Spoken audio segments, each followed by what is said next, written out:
जीवन में कुछ क्षण ऐसे होते हैं जो जिंदगी भर के लिए अविस्मरणीय बन जाते हैं, बोले केंद्रीय मंत्री शिवराज सिंह चौहान। राष्ट्रपति भवन में आयोजित राष्ट्रपति श्रीमती द्रौपदी मुर्मू के भाषणों की पुस्तकों के संकलन के विमोचन कार्यक्रम में बोले केंद्रीय मंत्री शिवराज सिंह चौहान। कहा, आज का यह क्षण मेरे लिए ऐसा ही है, जीवन में सुखद स्मृति के रूप में सदैव में याद रखूंगा। मेरा सौभाग्य है कि भारत की महामहिम राष्ट्रपति श्रीमती द्रौपदी मुर्मू के भाषणों के संकलन की किताब के विमोचन का सौभाग्य मिला है। एक बात मुझे थोड़ी असहज सी लगती है कि इस कार्यक्रम में मुझे अतिथि कहा गया। अतिथि वो होता है जो बिना बताए टपक जाए, लेकिन मैं तो बताकर आया हूँ और राष्ट्रपति भवन में मैं मेहमान नहीं हो सकता हूँ। हमारे यहाँ हजारों साल पहले ऋषियों ने घोषणा की थी कि ये मेरा है, ये तेरा है। यह सोच छोटे दिल वालों की होती है जो विशाल हृदय के होते हैं। वो कहते हैं कि सारा विश्व ही मेरा परिवार है। हमारे ऋषियों ने कहा है कि मानव जीवन का अंतिम लक्ष्य है परमात्मा की प्राप्ति। इसके तीन रास्ते हैं, ज्ञान, भक्ति और कर्म मार्ग। हम राष्ट्रपति श्रीमती द्रौपदी मुर्मू को देखते हैं तो हमें तीनों की त्रिवेणी नजर आती है। नारी तो नारायणी इस मंत्र को मूर्ति मंत्र करती हुई हमारी राष्ट्रपति को प्रणाम करता हूँ। ये मेरा सौभाग्य है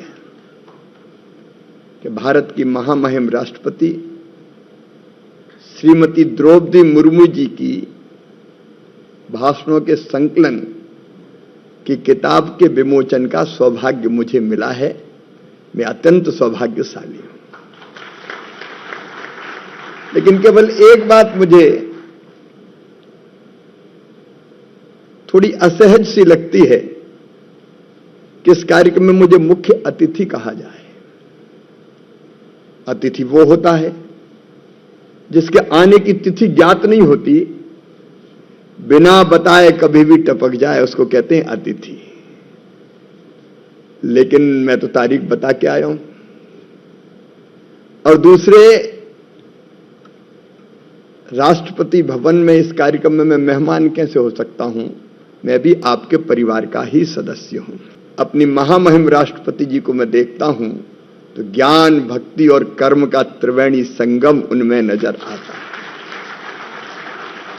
सरल, सहज, लेकिन संकल्पों की धनी, स्नेह, प्रेम और आत्मीयता से भरपूर। हम में से हर एक को वो अपनी अभिभावक लगती है। बचपन से हमने जो पढ़ा है उनके बारे में, जो सच है, जो सुना है। एक साधारण गरीब परिवार में जन्म लेकर अपनी प्रतिभा, अपने संकल्प, अपने समर्पण, राष्ट्र प्रेम और गरीबों के प्रति स्नेह, आत्मीयता और उनके कल्याण के भाव से सदैव भरी रही। वो विद्यार्थी के रूप में भी मेधावी रही, शासकीय कर्मचारी के रूप में भी कर्मठता की प्रतीक रही, और जब वो पार्षद बनी तो एक आदर्श पार्षद के रूप में अपने वार्ड की जनता की सेवा उन्होंने की। और जब वो विधानसभा में विधायक बनी तो सर्वश्रेष्ठ विधायक के सम्मान से उनको सम्मानित किया गया। मंत्री के रूप में उन्होंने एक अलग छाप छोड़ी, और जब राज्यपाल बनी तो केवल राजभवन में नहीं रही, जनता के, दीनों के, दुखियों के दर्द और तकलीफ को दूर करने का प्रयत्न सदैव करती रही, और दृढ़ संकल्पों की धनी। अगर सरकार का कोई फैसला ठीक नहीं लगा और लगा कि ये जनजाति, आदिवासियों के हित में नहीं होगा,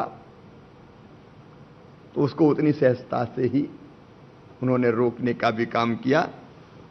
राष्ट्रपति बनने के बाद उनकी मध्य प्रदेश की यात्राओं के दौरान मुख्यमंत्री के रूप में मुझे कई बार उनका स्वागत करने का सौभाग्य मिला, उनके साथ बातचीत करने का अवसर मिला, और उनके भाषणों को मुझे सुनने का सौभाग्य प्राप्त हुआ।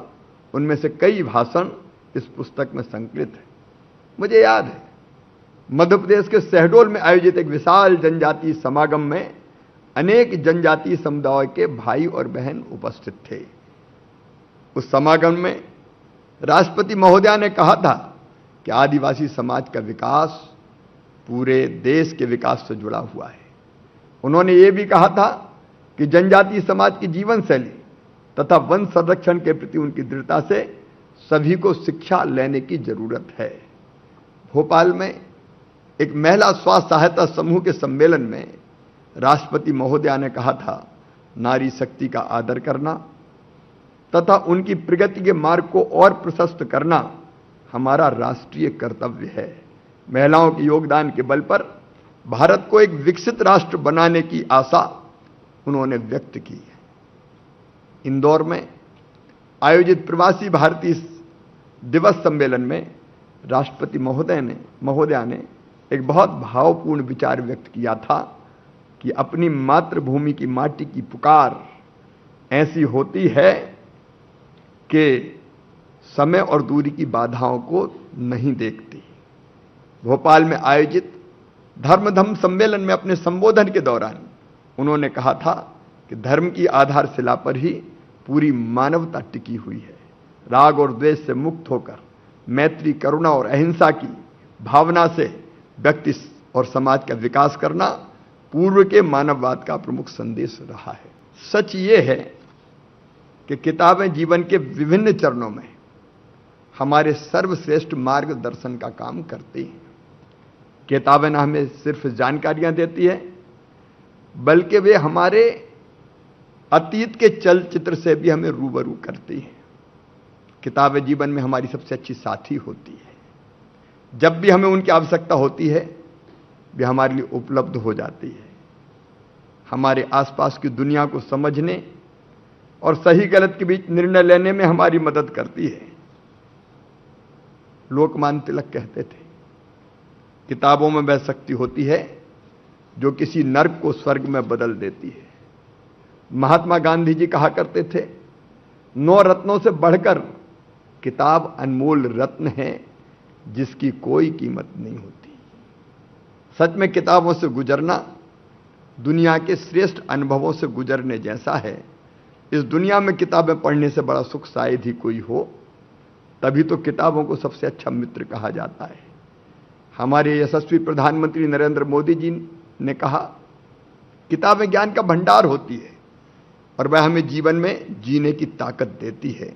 मैं आज फिर उनको प्रणाम करते हुए आज जो लोकार्पित हुई 4 प्रमुख पुस्तक हैं, सचमुच में इन 4 पुस्तकों की और उनकी विषय वस्तु को जितना मैंने देखा है, उसके आधार पर मैं ये कह सकता हूं, ये पुस्तकें सभी आयु वर्ग के पाठकों का राष्ट्रपति भवन और माननीय राष्ट्रपति महोदया से जो जुड़ाव है और प्रगाढ़ करेंगी। बच्चों के लिए भी राष्ट्रपति भवन की पूरी कहानी उनको बहुत न केवल ज्ञानवर्धक होगी, बल्कि रुचिकर भी होगी।